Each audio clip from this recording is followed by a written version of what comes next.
All right, let's get into these three games that we have on December 26th. The Saturday slate, we got action all the way from 1 p.m. Eastern to 8:15 p.m. at night.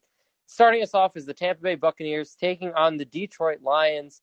Let's start with Tampa Bay and talk about their backfield because it seems very likely as of right now that Ronald Jones will not be playing in this game, and therefore Leonard Fournette is going to see, once again, the majority of touches in that backfield.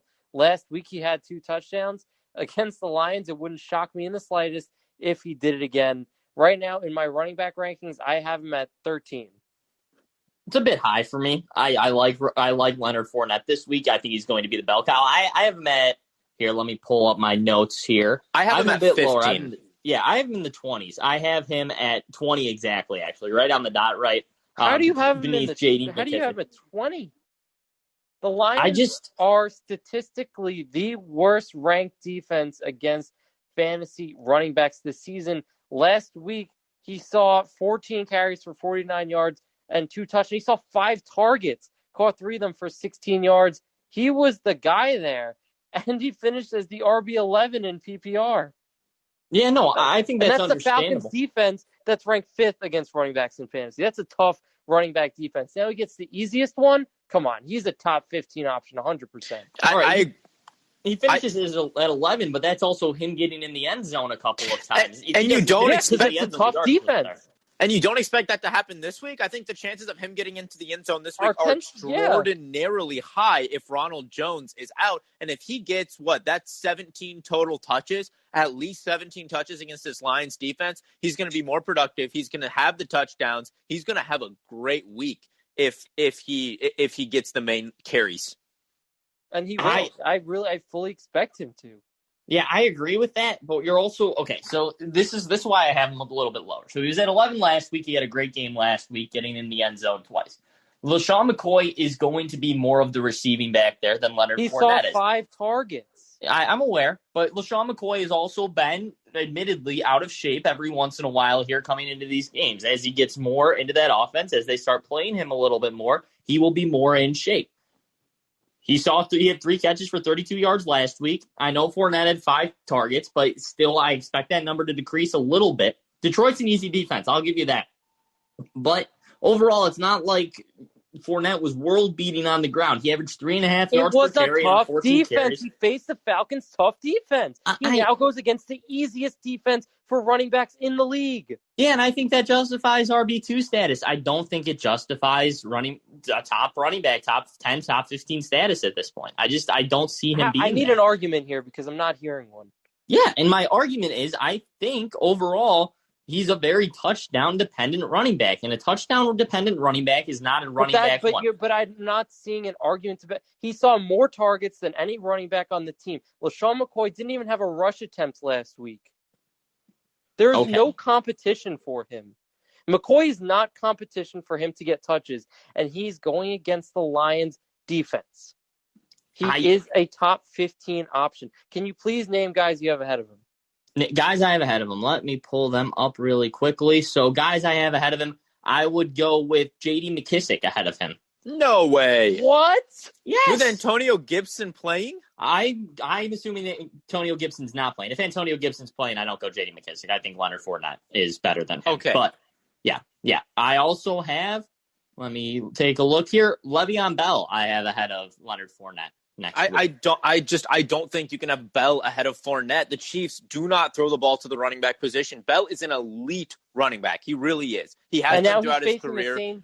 He's facing the same defense that Fournette just had 2 touchdowns against, and I really don't think Bell's going to have 2 touchdowns against that defense. No, why not? They don't throw the ball to the running back enough. The Chiefs are a pass-first offense who will not use Le'Veon Bell in the pass game as much as they would need to for you to justify putting Le'Veon Bell above Leonard Fournette. Jack, your argument's kind of going back and forth here. You just said why not? Why Le'Veon Bell can't have 2 touchdowns? Well, he's facing a very tough defense. Fournette's a good running back too, and he happened to find the end zone twice against the Falcons. Again, Fournette faces the Lions. First off, the possessions that the Tampa Bay Buccaneers got down and Leonard Fournette ran it in is because they threw the ball down the field the entire time. It just happened that Leonard Fournette, they got tackled at the 1 and the 2 yard line, and Leonard Fournette had opportunities right by the goal line, which could have been taken away very easily if Mike Evans dives into the end zone once, or something else happens. The Kansas City offense, which is more lethal than the Tampa Bay Buccaneers offense, you have Le'Veon Bell, who also would have the opportunity for them to throw the ball downfield and have those carries near the end zone. I don't think it's fair to say that since Leonard Fournette got in the end zone twice that Le'Veon Bell has no chance of doing that. He got in the end zone last week when it was his first week as the full bell cow back. I don't think you say more lethal as if it's like a huge margin. I don't think it's that big of a margin. I think it's pretty big. I think there's a bigger gap between the Chiefs and the rest of the NFL than we'd like to think. I think it's pretty big there. So you would take the Chiefs receiving core over the Bucs receiving core? No, but I'd take Patrick Mahomes. I think he's miles ahead of Tom Brady at this point in their careers. Or we're talking about the offense, though. We're talking I'm talking about their ability to move the ball downfield and score, and I think the Chiefs' ability to score is sky high compared to the Bucs. Okay. I just think you have Fournette too low. I'm not hearing a clear enough argument as to why Fournette can't be an RB1 here, or isn't even ranked as an RB1. Just not, man. I just don't understand. There's just no reasoning behind what you're. Look, Leonard Fournette, if Ronald Jones is out, is a great start. He absolutely is. Fantastic start. All right, let's move on from this because Lucas, you and I are not going to beat Jack on this one, even though that there's no argument even there to be beaten. But we'll talk about the Lions here. Marvin Jones has been sneaky great this season, not getting the appreciation he deserves. In my rankings, I currently have Jones as the wide receiver 23. That's ahead of guys like Terry McLaurin, Amari Cooper, Rashard Higgins, T. Higgins, Tyler Lockett, all these guys. Last week, Jones finished as the wide receiver 4, seeing 12 targets, 10 receptions, 112 yards, and the touchdown. I think he's a wide receiver 2 play this week. Yeah, I have him at 21. I think he's a great play. You look at the games that he's played without Kenny Golladay, and his production has been sky high. We're talking Chris Godwin numbers. We're talking other top-tier receiver numbers. He gets in the end zone. He has big plays. When Matthew Stafford's throwing him the ball, Marvin Jones looks absolutely fantastic. Yeah, he's not getting the respect on his name that he deserves. Shane, great minds think alike. I have him at 23 as well. He's a wide receiver too. He really has been. He's been performing very highly since Kenny Golladay has been out. And much like we were talking about earlier with Phillip Rivers and with Kirk Cousins, he gets slept on. And he shouldn't be slept on because Marvin Jones has been playing fantastically. Jack, you told me to add Stafford into my rankings. Is it set in stone that he's playing this week? Because I feel like it's an every week thing where it's up to the minute on him, and we really just don't know until just the weekend. It's been up to the minute on him, but he's played in every single game so far this year. So while it's up to the minute, I still think there's a high chance that he plays. He's dealing with a rib injury and still that thumb injury, but he was limited today at practice, so I would expect him to play, considering it's been the same injuries that he's been dealing with for the most part. So I expect him to play at this point, unless he gets downgraded later in the week. I don't really see an avenue where he doesn't. Do either of you have Tom Brady ahead of Jalen Hurts as of right now? I do, yeah. I do not. Jack, you said you do? Wait, let me pull it up really quickly. I have Tom, because there was a question on Twitter, or not even a question, just someone said no Brady on this list in terms of the players that we have ranked above Hurts. I have Brady above Hurts this week. I just think that the rushing ability gives Hurts the obvious edge here. I agree. Look, Brady's been inconsistent. I think Brady's floor isn't really much lower than Hurts's floor at this point. Just like you said, Shane, the rushing gives him some sort of a floor. But I think Jalen Hurts, obviously, his ceiling is much higher. I have Brady at 11. I think he's going to have a good game, but I have Hurts at 10. Yeah, I got Brady at 10 and Hurts at 8. I have Brady at 9 and I have Hurts at 10. So we're all in the same area there. My thing with Brady is you mentioned that his floor is pretty low. He's had 2 games this season where he scored single-digit points in standard quarterback scoring leagues. That was against Carolina in week 2. That was a long, long time ago. And then New Orleans in week 9, which obviously was a tough matchup. Tom Brady didn't look good. Could that happen again? Yeah, sure. Do I expect it to happen when Tampa's still fighting for a playoff spot against a Detroit team that should realistically be a cakewalk for them? No, exactly, I don't expect which is why Leonard Fournette is going to have a hell of a game. Look, Jack, you talk about single digits, but like week 11, he had 12.6 points. Week 14, he had 15.6 points. Those are numbers that where I see Jalen Hurts' floor being pretty much right around there, somewhere between 10 and 15 points, I think is Hurts' floor at this point, just because of what he can do on the ground. Like, he's a rookie. I get it. maybe he's not going to throw the ball well in a game, and there will most likely come a game like that. He will still run the ball because that's what guys who can run the ball will do, and that's obviously just a lot. You get more points for that, which is why, and then you look at the other two games where he scored above 20 points, 21.7, 23.4 last week. Jalen Hurts put up, 38 points last week? Like, his ceiling is so much higher than Brady's, and I really don't think his floor is that much lower. I don't think Jalen Hurts has a single-digit floor. Is it possible for him to hit single digits? Absolutely. I just don't think it's very likely at this point just because of how he runs the ball. All right, let's get to our next game on the slate here. The San Francisco 49ers taking on the Arizona Cardinals.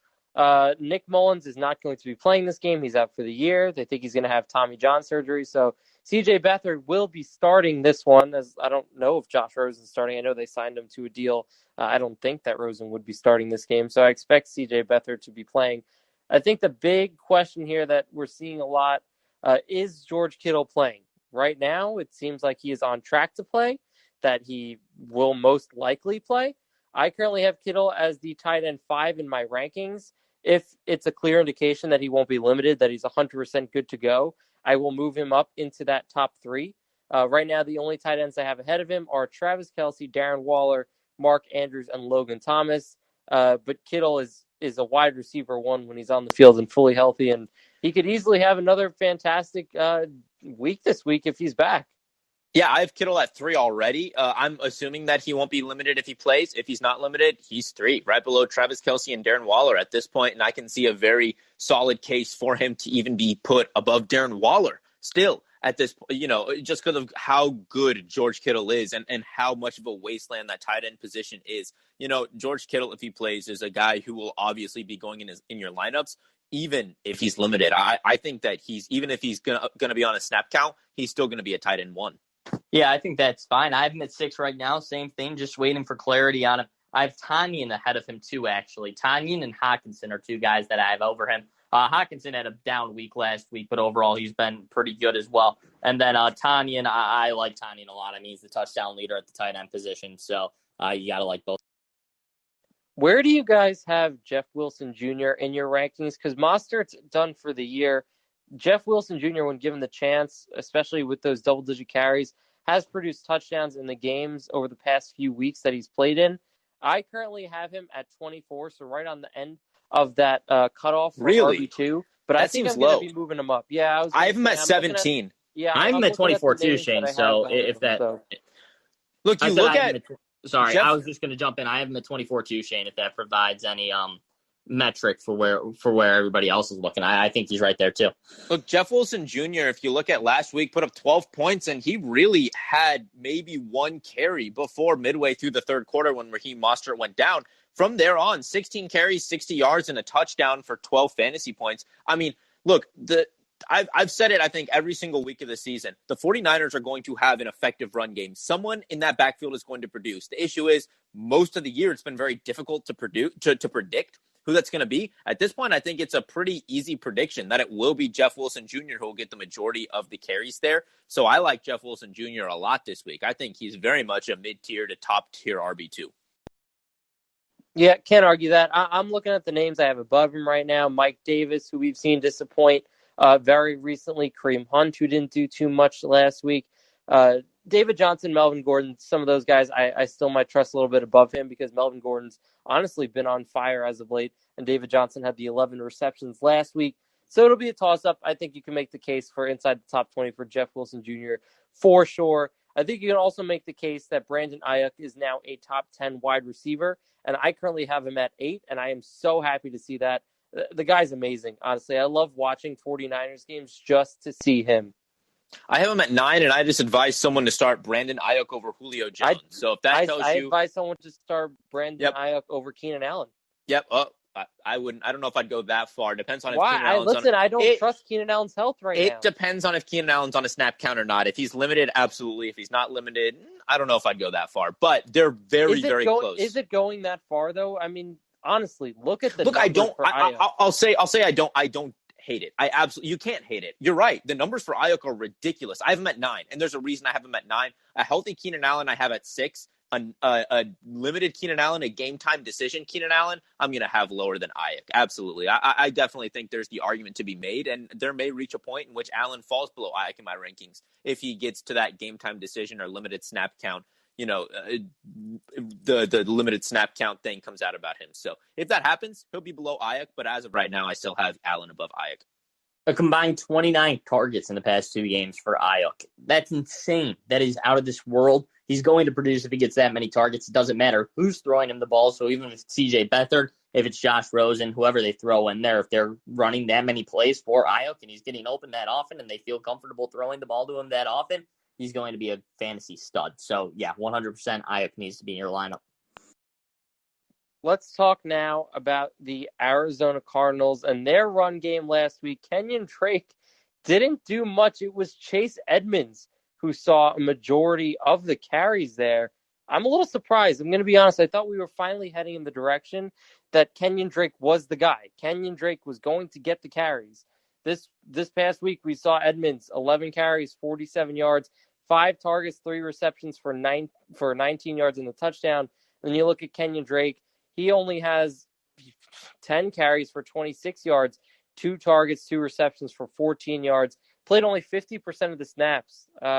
Pretty disappointing for Drake, and it's now hard to project which of those two is going to be the better back to start. San Francisco is a pretty tough run defense, so I'm a little skeptical on how high I have Drake. That was the worst thing that could possibly happen going into your championships because there is no room for error, right? Kenyon Drake, you're like, oh, he's been good the 4 weeks prior to this past week. So, do I trust that? Or are the Cardinals moving in a different direction? Was it just a game plan thing? Or was it maybe that Kyler Murray finally got into the end zone on the ground again? If you notice and you look at Kenyon Drake's numbers, Kyler Murray has not gotten into the end zone since week 5? I don't know, since early on in the season until this past week. You want to look at the last 4 weeks before week 15? Kenyon Drake got into the end zone every single week. This week, Kyler Murray stole that touchdown. He gets a touchdown week 15. He has 12 points. You're like, oh, okay, maybe a little bit down, but overall, you can't be like ridiculously upset with 12 points from Kenyon Drake right now. You look week 13, he only had 10 touches as well, or 10 carries as well. 12 total touches then, 12 total touches this past week. Difference is he got into the end zone. Kyler Murray took that rushing touchdown away. Is that going to happen again? That's the risk you have when you put Kenyon Drake in your lineup. Yeah, no. Yeah, and the thing that fooled all of us was Chase Edmonds was questionable going into that game. He was a game-time decision. How are we to know that he was going to get the most carries? It's just too unpredictable for me at this point. I'm fading Kenyon Drake a little bit. I still think he's an RB2 just because the touches potential that he has. The potential for touches is just out of this world. And he played San Francisco earlier this year, week 1, wound up with 14.5 PPR fantasy points. So the matchup's all right for him. I know it's a tough run defense, but Drake has done well against them before. It's just, I have no idea what to think with this backfield anymore. It's been giving me headaches all year.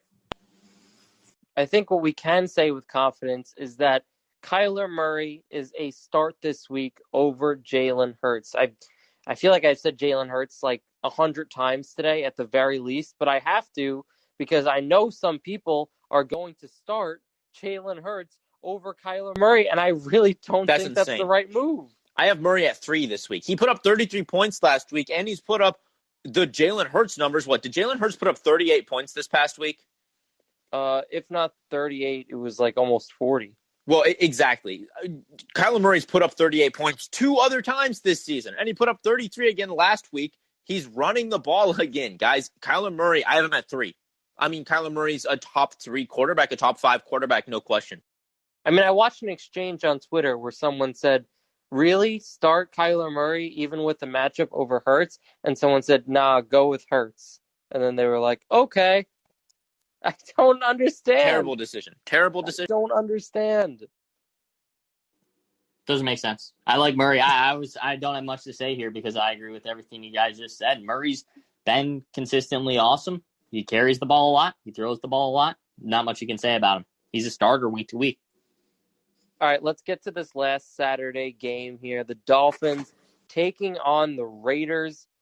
I am not 100% certain we know who's starting at quarterback for the Raiders. It honestly could be Derek Carr or it could be Marcus Mariota. Do we have any practice updates, Jack, on Derek Carr's status going into this game? Let me take a look here. I haven't heard anything recently. I think he's still questionable going in. Last I heard was that Carr was very limited, but the snaps that he was getting was split half and half with Mariota at practice. So the report I'm reading from RotoWire right now was today, and it says Carr practiced fully Thursday, and today's Wednesday, though, so I'm not 100% sure what's going on there. He was limited yesterday on Tuesday, though. We'll assume it's just a typo and think that he practiced fully today, so I would assume he'll be okay. All right. That's good news for Josh Jacobs for sure. I mean, Marcus Mariota stole one of his rushing touchdowns last week. A lot of people, though, for some reason, are down on Jacobs, and I'm not so sure why. I know Miami isn't the easiest defense to run on here, but the man finished last week as the RB12. He had 26 carries for 76 yards and a touchdown. You know, Jacobs is a fine option, a fine low-end RB1. I'm not so sure why people are so down on him this week. Josh Jacobs has had, it's interesting because we say Josh Jacobs has had an inconsistent season, and he has. Week 3, 9.3 points. Week 7, 6.1. Week 12, 5.4 points. But aside from that, every single other week that he's played, he's put up 10 or more points, getting that double-digit number that you like to see from running backs. You know, he's even had a 30-point week. He's had 2 30-point weeks. Josh Jacobs has not had a bad season. It's been a little bit up and down. He'll go from 10 to 30 to 13 to 18, right? But absolutely, Josh Jacobs is, I think this week in my rankings, I have him at 16, and that's, I think, a solid spot for him. Yeah, I have him at 16. That's a solid spot for him. Josh Jacobs is a guy who you're going to start. Yeah, I'm with you on that one. I think, as Lucas was saying, there's kind of a thought that Josh Jacobs is inconsistent, which really just isn't true, or at least hasn't lived up to what he's been in prior years this year. He's been more consistent this year. As Lucas was saying, he's been consistently good. Last week was a fantastic week for him. 26 carries, 76 yards, the touchdown, and then the receiving floor too. Absolutely fine with Josh Jacobs in my lineup as an RB1 at this point. Are you guys back on Nelson Agholor now that Derek Carr will most likely be starting this game? If Derek Carr starts, Nelson Agholor is probably a top 35 wide receiver. If Marcus Mariota starts, not even close, because he's a downfield receiver. Marcus Mariota is not nearly as good throwing downfield as Derek Carr is. He had a very nice downfield throw in that game to Darren Waller, though, I will say. He also missed about 4 downfield throws in that game. That is true as well. Yeah, I will say that even with Agholor, even with Mariota playing, Agholor still got 8 targets last week. Yeah, no. But he didn't catch a whole lot of them. That's the issue, because he runs downfield, and then Mariota can't hit him, and he misses them. And then Nelson Agholor's value goes down the toilet because he's not doing very much. So I'm thinking if Derek Carr's there, his value is much, much higher than it was. I mean, we talk about the target numbers for Agholor. They've been sky high since week 11. So continuing on that trend, if Carr's there and he keeps up those target numbers and this offense stays as high scoring as it has been, which it should, he's a solid flex play for sure. All right, I've saved the most interesting question/debate here for last, and it has to do with the Miami Dolphins backfield today. Myles Gaskin was activated off of the COVID-19 reserve list, leaving him and Salvon Ahmed as the 2 guys there.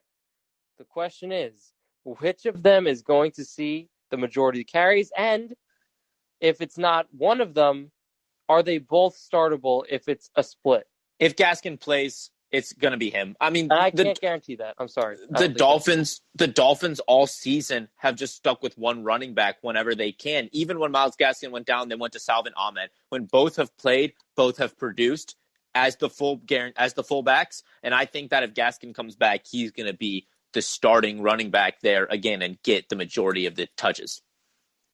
Luckily, I feel like whatever carries Ahmed takes away from Gaskin. Now, I do think Gaskin's going to be the lead back. I agree with you, Shane. I think there has to be some caution with Ahmed playing. Luckily, it gets canceled out by the matchup, though. Las Vegas is 29th overall against running backs. They just haven't been fantastic this year against the running back position. Gaskin should eat against them. He has a high floor. He scored over 10 points in nearly every single game that he's been the full starter, and it hasn't been a whole lot. We saw it earlier in the season. We haven't seen it in quite some time. We got a preview in Week 13 against Cincinnati before he wound up out again, and he scored 14 points in that game PPR-wise. Overall, I think the yardage totals will be there. I think he'll have some receptions mixed in there as well. I think the matchup, it makes everything A-okay to fire up Myles Gaskin in your lineup at this point, even if the concern is there. I'm going to be honest. I have a gut feeling that they're going to stick with Ahmed for the majority of the rushing attempts in this game. He saw 26 total touches, so he still saw 3 targets last week. Matt Breida, though, had 12 rush attempts against the Patriots. I think all of those go to Gaskin. All those touches go to Gaskin in some capacity. But Ahmed just looked fantastic last week against the Patriots. You know, Gaskin coming off of the COVID list. He hasn't had too much time to prep. Ahmed coming off this monster game. I just can't see them giving everything to Gaskin right away. That's my concern. I think they're both startable, high upside RB3s, maybe low end with high upside RB2s. I'm not crazy about starting either of them now because both of them are there. And I don't think you can go totally wrong, but I just have a feeling that Ahmed's going to be the one that gets a lion's share of the carries here. I think that's a fair assumption. I'm hesitant too with Gaskin. I think, though, with the matchup, I'm going to take that risk. I'd rather and that's fine. And that's totally, listen, I think both of them could end up as high-end RB2s, honestly. We saw a few weeks ago, we were talking about it on the podcast today, how Ty Johnson for the Jets had a fantastic week against the Raiders. Josh Adams, that game, who's, used to be a running back on the Eagles, who's honestly a no-name now. He's a very, very backup running back for the Jets. He had almost 100 rushing yards that game, too. The Jets combined for over 215 rushing yards on the Raiders. I don't think you can go wrong with starting either of these guys if you really need to plug one of them in. With the Dolphins, and part of this is me being hopeful. I'll disclaim that. I know, because I see you starting. I think you're starting Gaskin right now. Oh, I absolutely am. But I really do think if you look at the Dolphins and what they've done, the Dolphins have really stuck with one running back. And you look at NFL teams in general and the trend they do.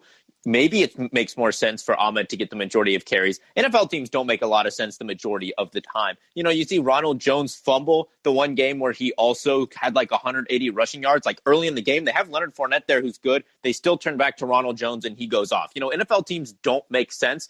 And when you look at something like this with how Gaskin has still been producing and how Gaskin has been their starting running back for the entirety of the season before getting hurt, I really think that they're just going to go back to Gaskin. That's something that NFL teams do a lot, and I think that it'll be true in this case.